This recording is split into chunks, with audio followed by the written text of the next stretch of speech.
Pensar politicamente é alguma coisa que não se aprende fora da prática.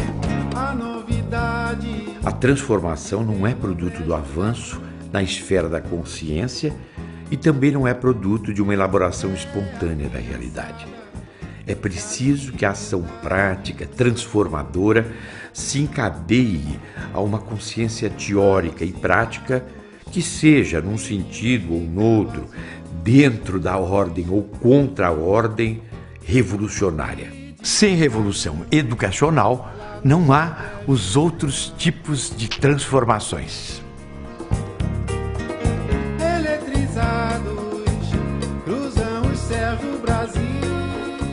Na São Paulo dos anos 20 e 30, a riqueza da exportação cafeeira fazia a cidade se urbanizar. Muitos imigrantes vieram num período substituir os negros recém-libertos da escravidão e condenados ao mais cruel abandono.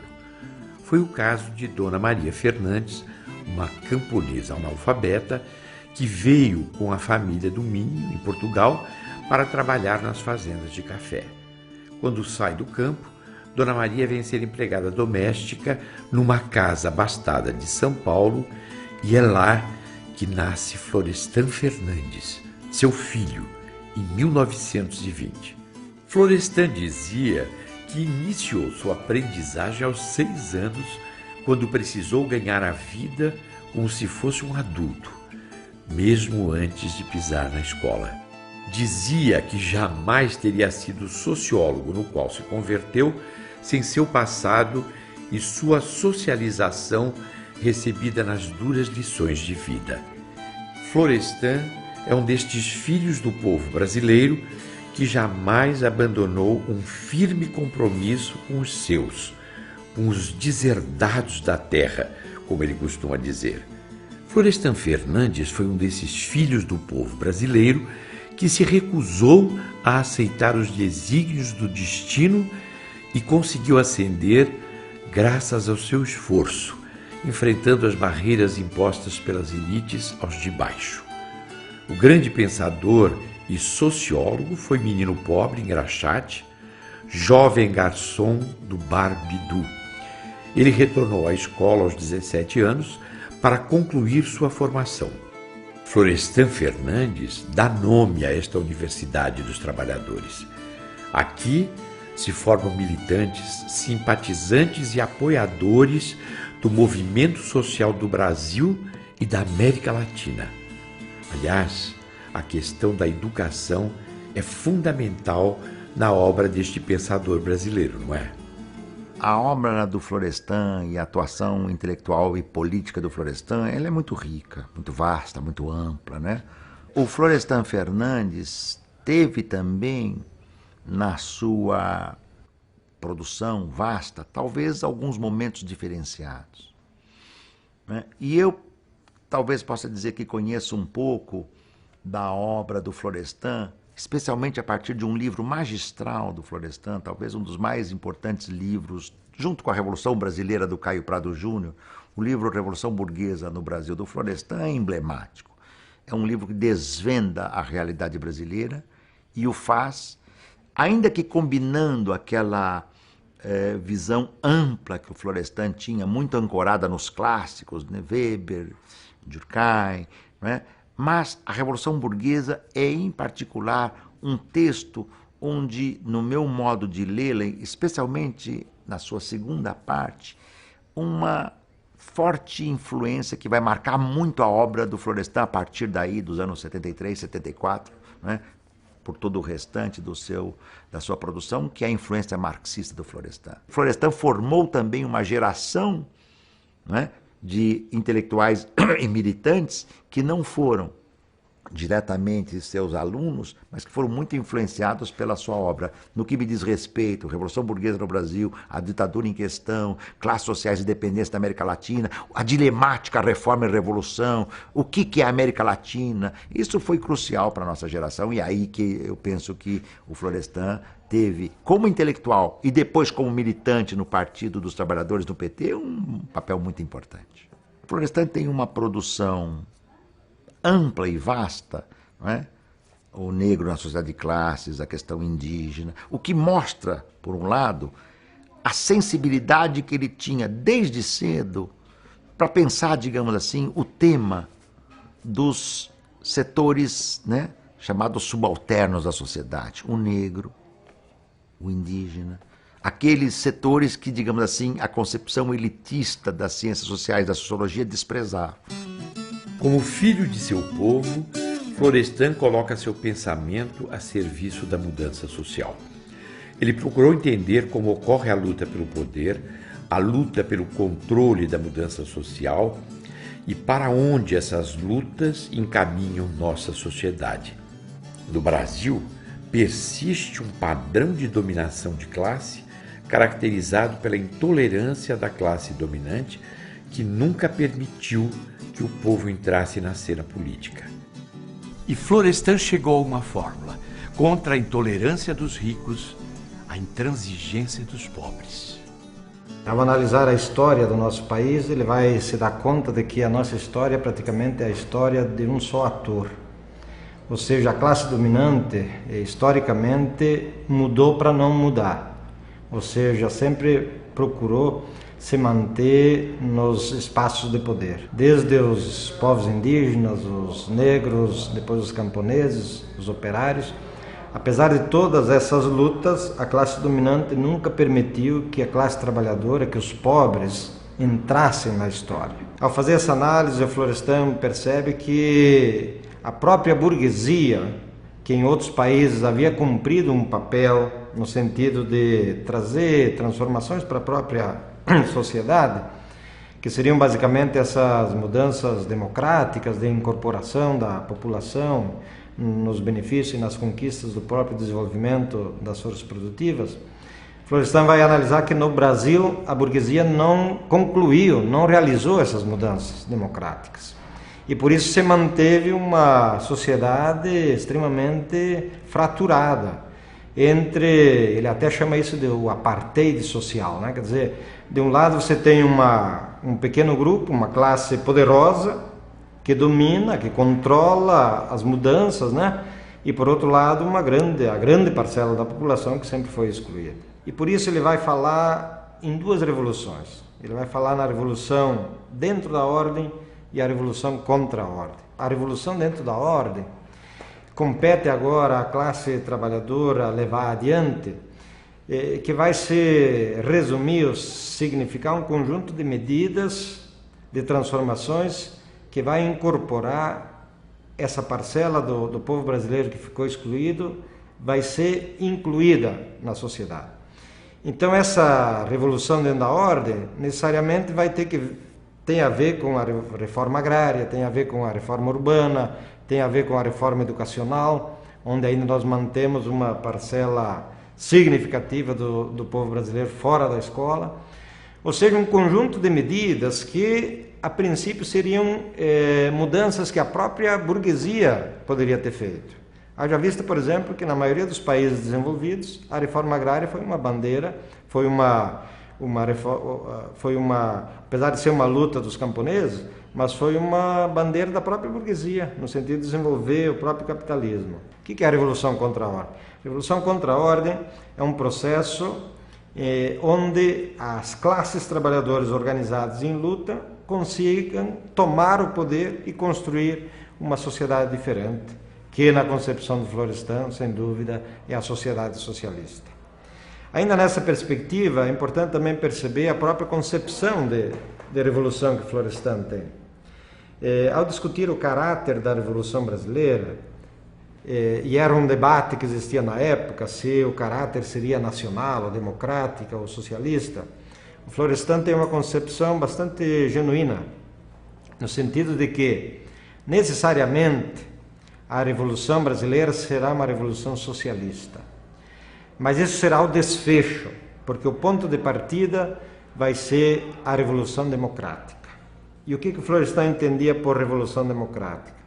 É a revolução, ou são um conjunto de medidas, de mudanças, que vai incorporar o povo à política brasileira. E aí que então Florestan completa a concepção da revolução.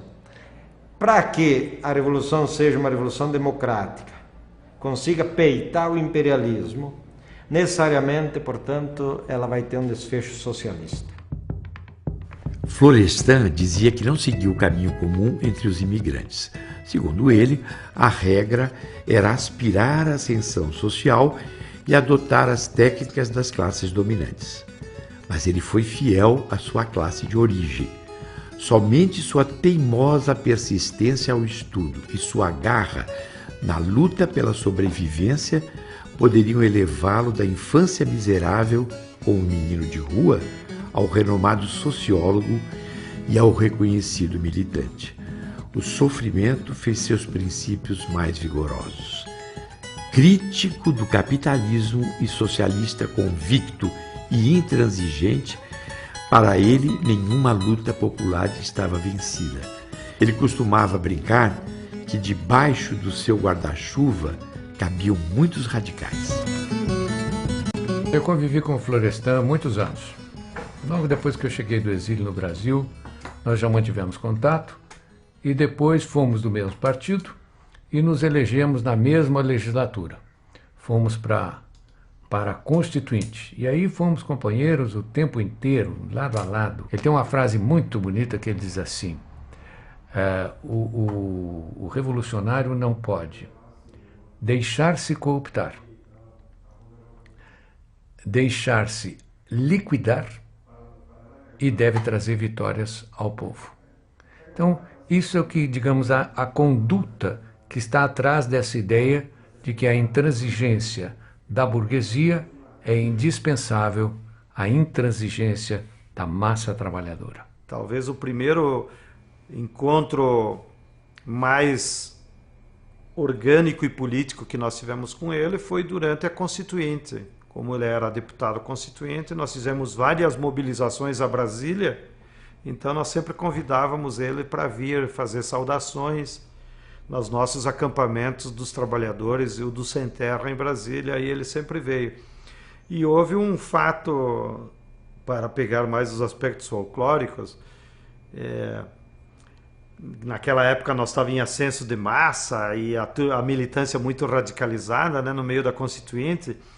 E ele, que era deputado, veio numa dessas concentrações e estava vestido como deputado de gravata. E alguém na plateia gritou, né? Os nossos deputados não podem usar gravata. Algum militante, assim, por provocação mesmo, né? Uma boa provocação.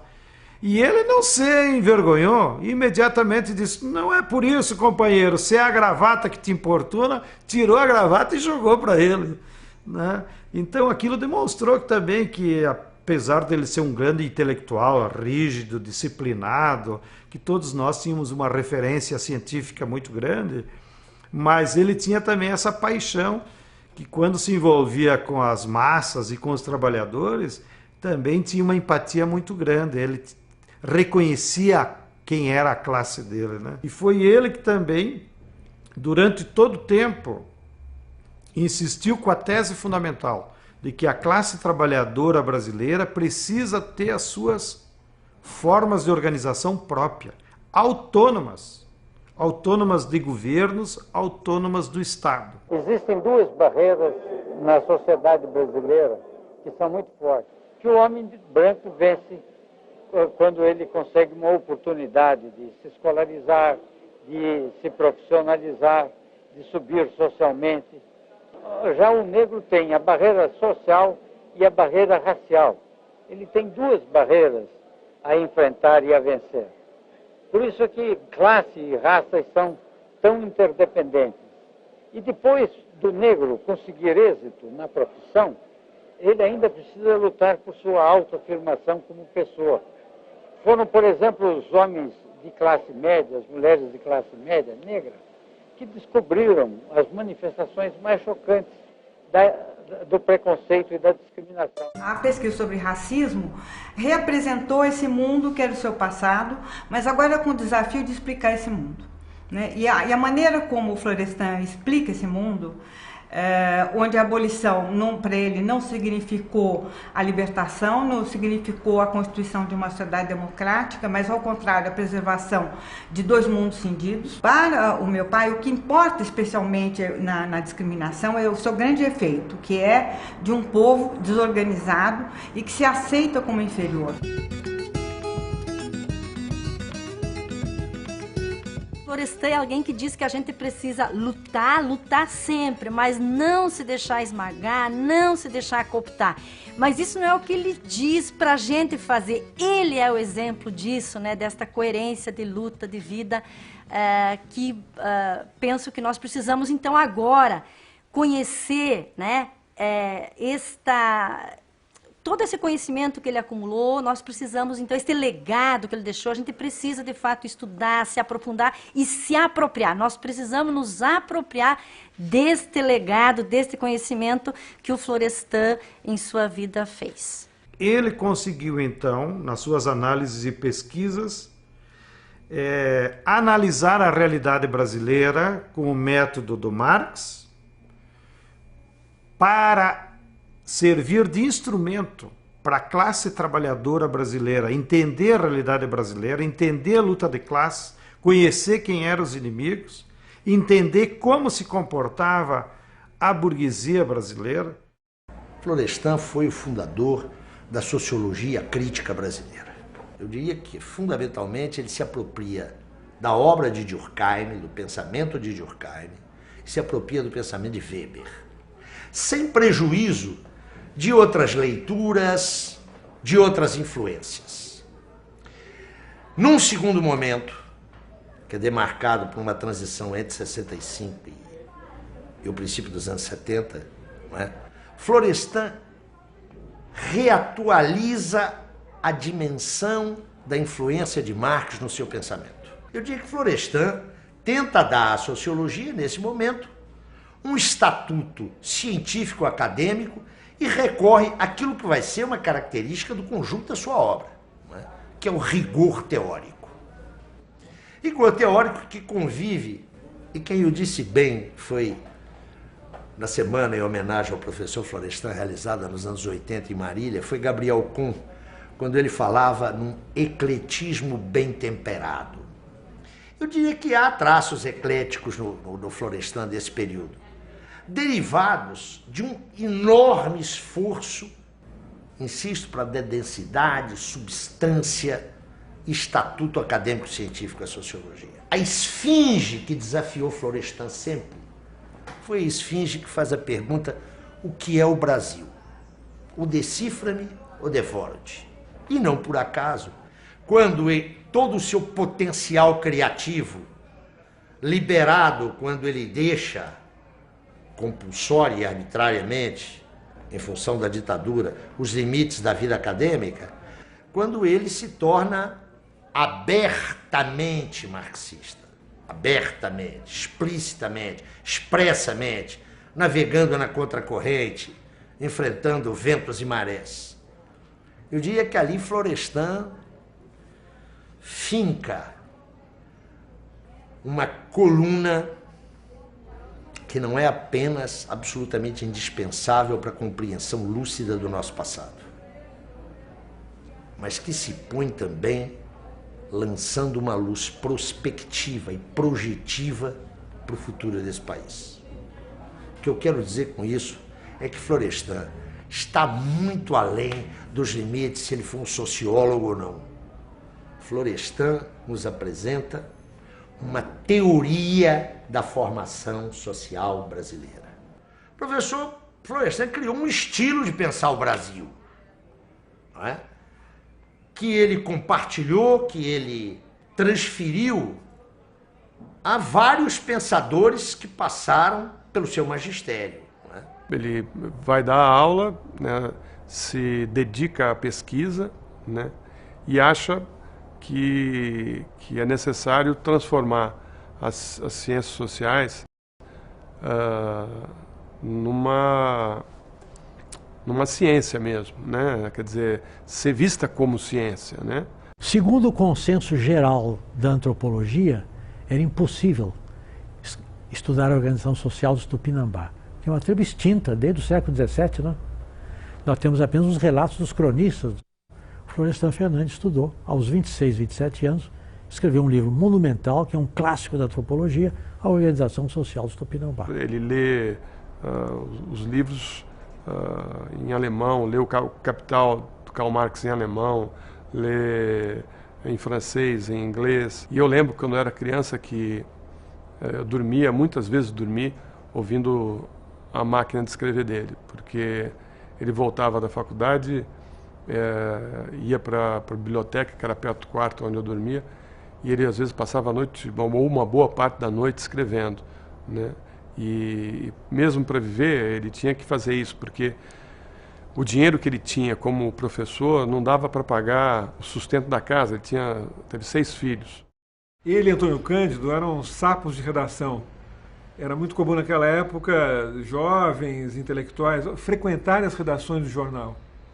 Então, as redações dos jornais eram espaços de sociabilidade, em que no fim da tarde eles iam para lá, discutiam política e tal, tomavam um café, e isso era comum. Hoje, para entrar numa redação, você nem entra. Ele conheceu meu pai, foi levado por um amigo. Meu pai era o secretário do jornal, era o diretor de redação, vamos chamar assim. Ele começou a escrever para a Folha. Essa relação se estreitou, e a partir desse estreitamento eles começaram a aprofundar as discussões políticas. Eles se identificaram como socialistas, né? O Florestan se identificou com o programa político do PSR, do Partido Socialista Revolucionário, e caiu na militância. Então ele escrevia para o jornal, era um jeito de ele sobreviver, porque o salário de professor era muito pequeno, né? O Antônio Cândido conta isso também, que ao mesmo tempo o Antônio Cândido está se tornando crítico literário da Folha. E que de repente ele diz que o rendimento das críticas que ele escrevia significava dobrar o salário dele. Então, era uma questão de subsistência. E dessa atividade jornalística começou, né, o Hermínio Saqueta cooptou o Florestan para o Partido Socialista Revolucionário. Vem o AI-5, né? Ele é o primeiro a ser aposentado compulsoriamente dos professores da USP. Ele e o Artigas são os primeiros. Depois sai uma segunda lista, né, com mais professores. E aí ele fica praticamente proibido de lecionar e de falar em público. E aí ele vai para os Estados Unidos, depois ele vai para o Canadá e fica 3 anos fora do Brasil. São 3 anos extremamente duros para ele e para a família, né? É um exílio do país e da família. Teve um dia que ele diz numa carta, ele fala que o frio estava tornando ele uma pessoa fechada e que as saudades do Brasil, a distância do Brasil, estava criando um bloqueio até na hora dele falar inglês. Que aquilo que desencadeou um processo na mente dele que estava um período dificultando o trabalho dele. Ele acaba voltando para o Brasil e sempre de uma maneira muito corajosa enfrentando o regime militar. Eu ficava morrendo de medo porque era o regime do terror, né? Era o regime do medo. E aí o Dom Paulo Evaristo Arnes decide contratá-lo para dar um curso na PUC. Depois ele dá um curso na pós-graduação. O Dom Paulo me conta que os militares ficaram por conta quando souberam que ele tinha sido convidado para dar esse curso.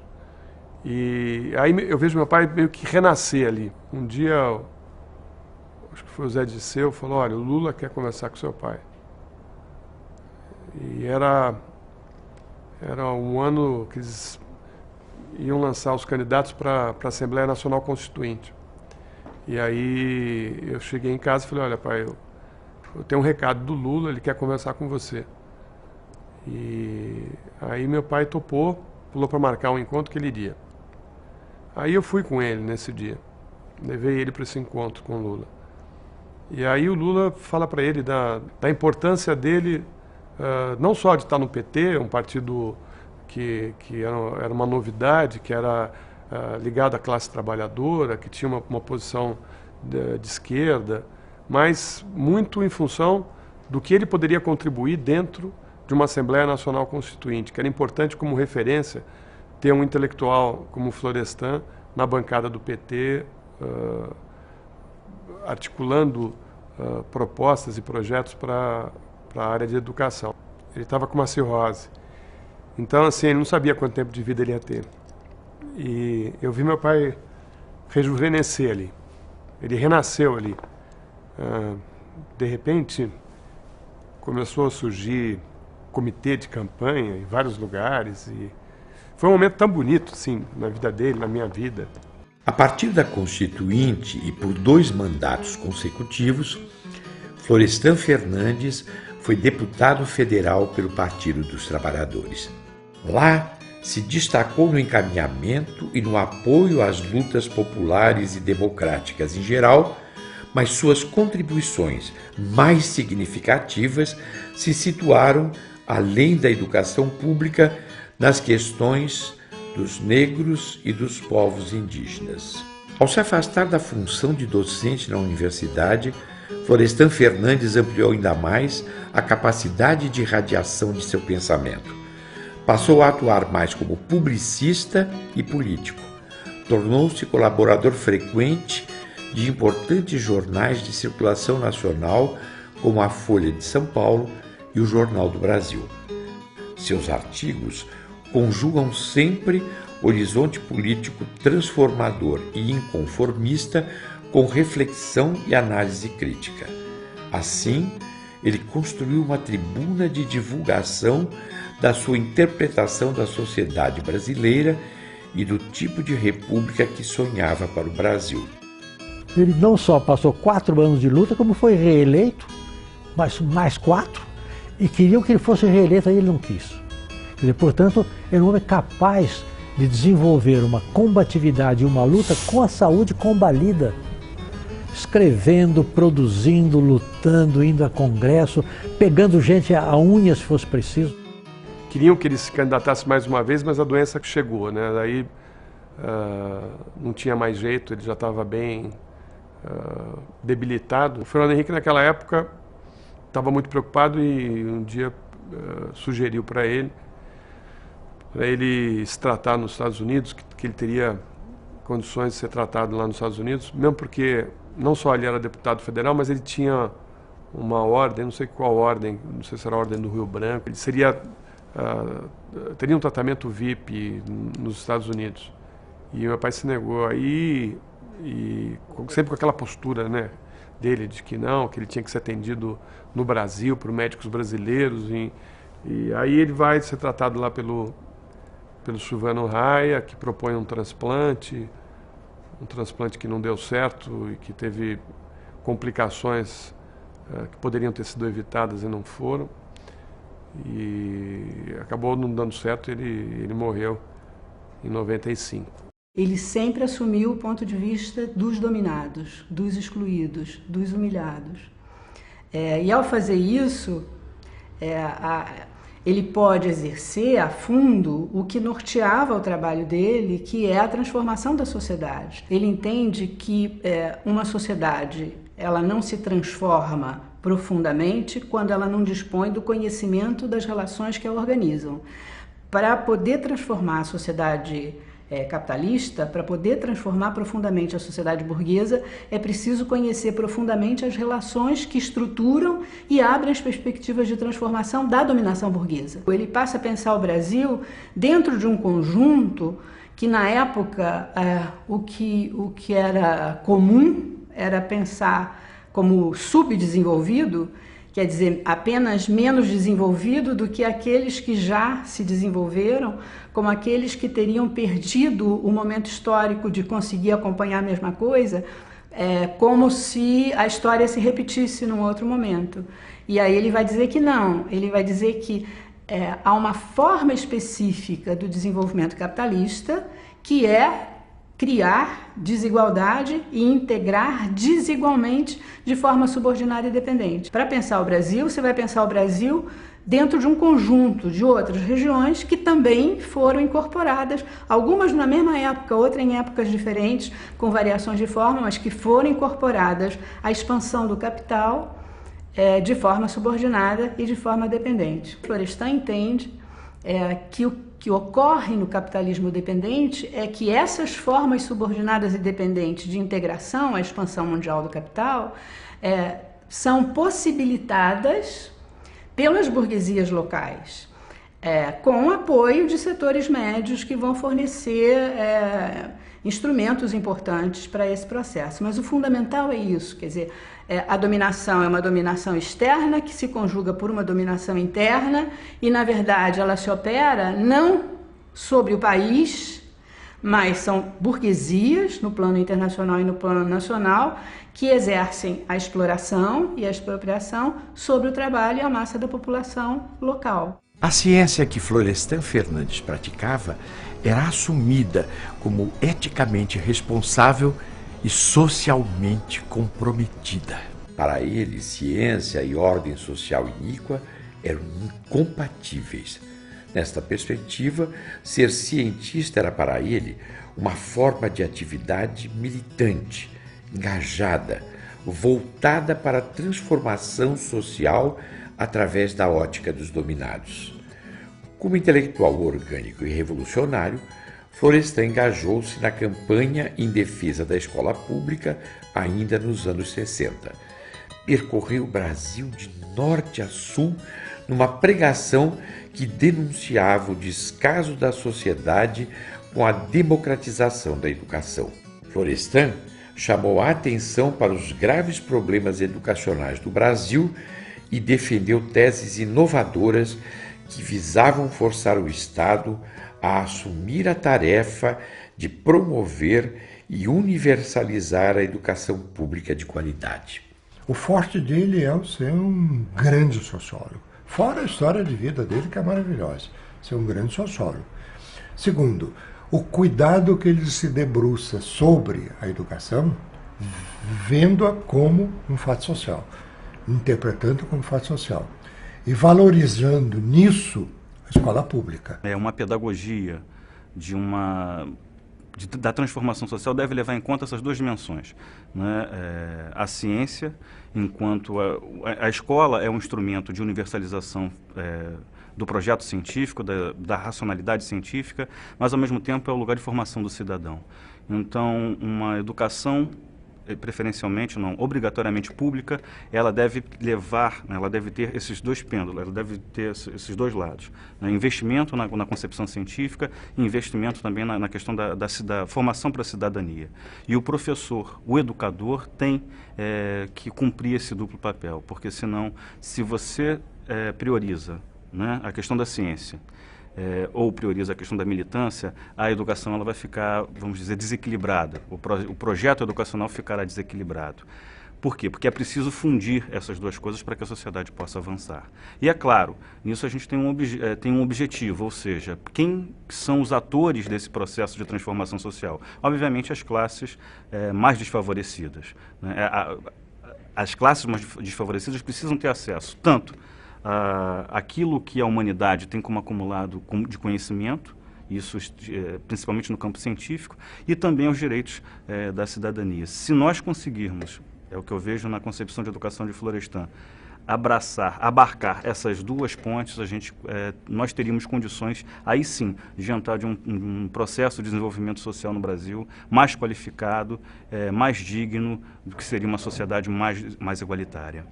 Florestan foi muito importante na construção do artigo da Constituição que define o que vem a ser uma universidade, né, que é o artigo 207.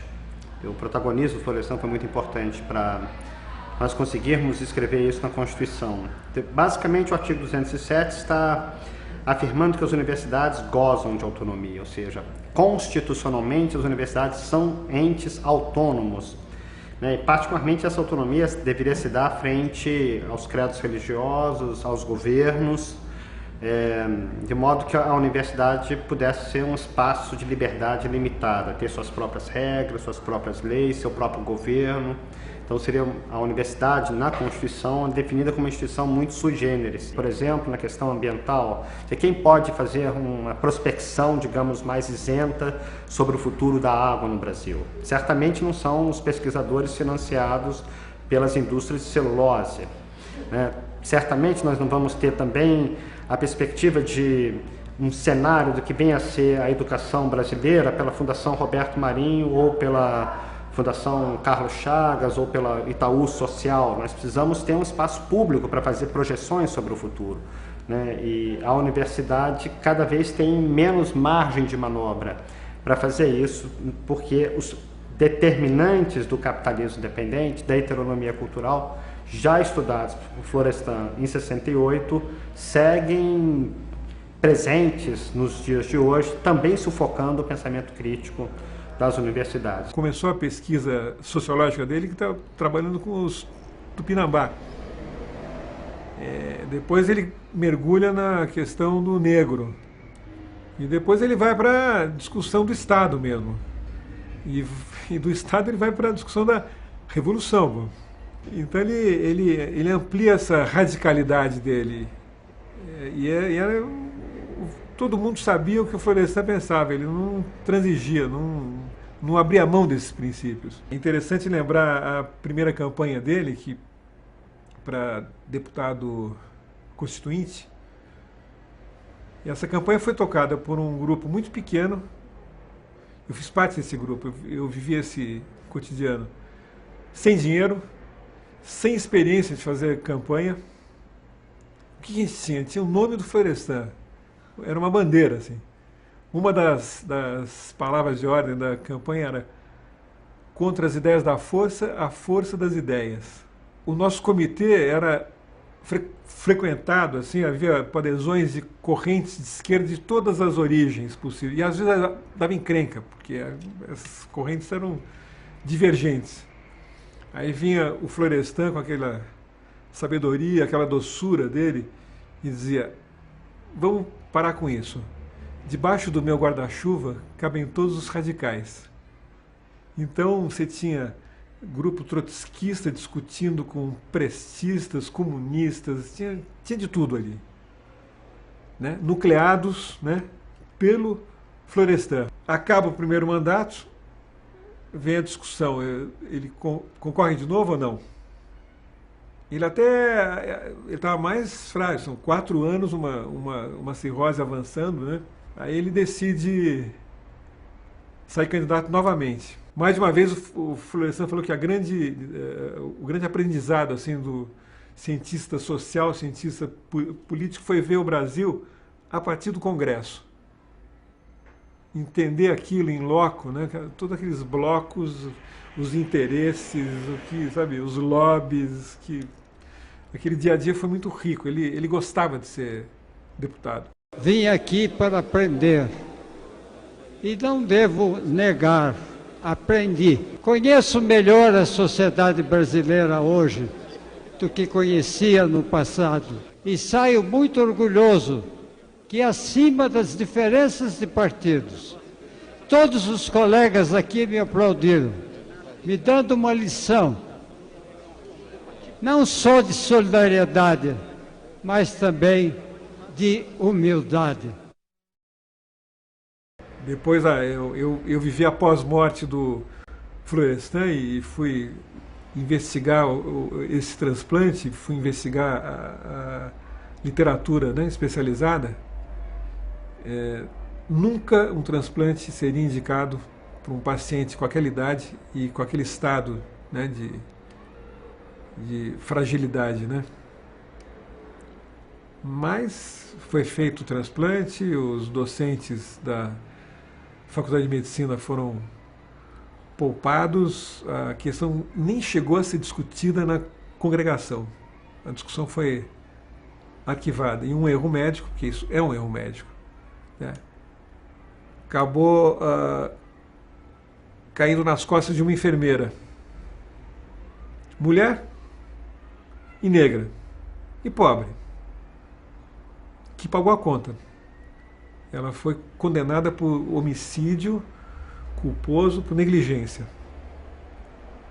E os pavões da Universidade de São Paulo, da medicina, ficaram... Que a linha do Florestan era sempre mais à esquerda, entende? E ele criou uma base para interpretar a Revolução Brasileira aí, né? Inclusive ele tem um livrinho chamado A Revolução Socialista, que é um texto de estratégia. Tem umas 100 e tantas páginas e que eu utilizei bastante depois para falar sobre o Programa Democrático Popular no Brasil e para escrever até a tese interna lá de fusão de 3 organizações. Então o Florestan deu uma grande contribuição. E depois, quando ele entrou no mandato de federal e eu no de estadual, a gente fez uma ponte entre os mandatos federais e estaduais, né, 2 vezes. Na segunda eleição, em 90, a gente fez uma dobrada mais forte mesmo, mais intensiva, né? E em 94, inclusive, ele deixou o mandato, já estava um pouco doente, né? E ele me apoiou. Florestan aliava as qualidades de um intelectual sofisticadíssimo, preparadérrimo, as qualidades de um militante revolucionário. O Florestan era um homem de confrontos físicos. Embora já tivesse os seus 60 e tantos anos, eu várias vezes tive que separar ele no Congresso, porque ele era realmente um revolucionário. Me lembro que uma vez ele rasgou um projeto de lei da direita, assim, com uma violência, e o povo queria agredi-lo, e nós ali do lado. Ele era um lutador no sentido total da palavra, total. Não descansava nunca. Ele falava muito sobre a questão da universidade pública e fez isso na vida dele. Ele era muito radical, tanto que os filhos dele estudaram todos em escolas privadas, porque ele não queria tirar a oportunidade de outras pessoas estudando numa escola pública. Nós buscamos aqui na escola é uma representação, uma fotografia do que é o MST, né, no Brasil, nos outros estados, porque aqui também se juntam as pessoas não só do MST, mas também de outros movimentos sociais. E o objetivo é justamente isso, é resgatar o pensamento do Florestan através da prática, né? Trazer as pessoas, independente, né, de sexo, de religião, de cor, né, de nível de conhecimento, né? O objetivo é que todas as pessoas sejam incluídas e possam ter uma voz, né? Uma voz na sociedade. E quem ocupa essa escola hoje, quem vem socializar conhecimento, mas também produzir conhecimento, são as pessoas que compõem a classe trabalhadora. São os trabalhadores, militantes e dirigentes de vários movimentos sociais que vêm hoje aqui na Escola Nacional Florestan Fernandes. Portanto, o grande sentido é esse sentido do encontro dos trabalhadores em vista da produção e apropriação do conhecimento. A presença do pensamento Florestan está presente na escola desde o início, desde a construção, do primeiro tijolo que é posto aqui. De que forma? O Florestan costumava dizer que ele começou a ingressar na sociologia no Brasil desde os 6 anos de idade, quando ele começou a ter que entrar no mundo do trabalho para poder sobreviver devido à pobreza que vivia, e desde aí conviver com a sociedade, conviver com as dificuldades do sistema que lhe foi imposto aos 6 anos de idade. Então foi com a prática concreta de sentir as contradições do dia a dia que fez ele incorporando o pensamento de que foi depois desenvolvido. A memória do meu pai segue viva nos movimentos sociais, né? Segue viva no MST, segue viva na educação, né? Na luta pela escola pública de qualidade, segue viva em alguns setores da universidade, né? Hoje você tem grandes trabalhos feitos em cima da obra dele, repensando a obra dele, né? E eu acho que, mas principalmente no movimento social. Por que, por exemplo, o MST dá o nome da Escola Nacional, né, para ele, né? Isso significa que ele está aí, o Florestan está vivo. está vivo dentro do maior movimento social do país, da América Latina, e um dos grandes movimentos sociais do mundo, que vem o Florestan como e a sua obra, o seu pensamento, né? Não é um ícone vazio. Não, ele é uma história de vida, ele é uma obra, ele é um pensamento que está aí. Não há nada mais atual, né, do que um movimento com a força que o movimento Sem Terra tem, né? Ter o Florestan como bandeira, como reitor da escola de Guararema, né? Que ele é um reitor simbólico. Foi o Florestan Fernandes que incorporou no ideário de esquerda, digamos, e na necessidade das mudanças sociais do Brasil, o componente da educação, da escolarização, da necessidade que a classe trabalhadora tem de ter acesso a conhecimentos científicos. E os conhecimentos científicos você não aprende em seminário de 2 dias, você depende de escola, de livro, de disciplina para estudar. Então, eu acho que, por essas 3 razões, o MST procurou incorporar o pensamento do Florestan. Não por ter sido ele, mas porque ele nos ajudou a entender isso, né? De quem era a burguesia brasileira, da importância da classe trabalhadora ter organizações autônomas e do papel fundamental que a educação tem para que a classe trabalhadora tenha instrumentos de conhecimento e de transformação da sociedade. Feita a revolução nas escolas, o povo a fará nas ruas, embora essa vinculação não seja necessária. Mas em um país como o Brasil, é necessário criar um mínimo de espírito crítico generalizado, cidadania universal e desejo coletivo de mudança radical para se ter a utopia de construir uma sociedade nova que poderá terminar no socialismo reformista ou no socialismo revolucionário. Eu prefiro a última alternativa. E desencarnando lá no brejo da cruz, eletrizados cruzam os céus do Brasil. Na rodoviária assumem formas mil. Uns vendem fumo, tem uns que viram Jesus. Muito sanfoneiro cego tocando blues. Uns têm saudade e dançam maracatu. Uns atiram pedra